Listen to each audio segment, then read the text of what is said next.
পুলিশদের ঘৃণা করবে সাধারণ মানুষ, বিবেক সম্পন্ন বুদ্ধিজীবীরাও। আপনারা সবাই ভুলে যাবেন AK-47 মতো মারাত্মক অস্ত্র পাওয়া গিয়েছিল আসামিদের কাছে।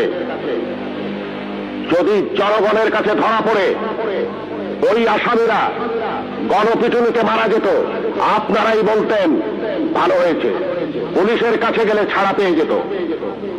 একটা কথা মনে রাখবেন, পুলিশ কখনো আসামি ছাড়ে না। আসামি ছাড়ার অধিকার শুধুমাত্র বিচার বিভাগের। বলুন তো, AK-47 মতো রাইফেল কেন এদেশে আসবে, যা শুধু যুদ্ধক্ষেত্রে ব্যবহৃত হবে? কেন AK-47 বাংলাদেশে আসছে? কিসের আলামত? 9 শুটার বন্দুক কেন টিসিবির মাধ্যমে হাজার হাজার বন্দুক সাধারণ মানুষের হাতে তুলে দেওয়া হচ্ছে? কেন? কে জবাব দেবে? এই 9 শুটার বন্দুক দিয়ে কি হচ্ছে?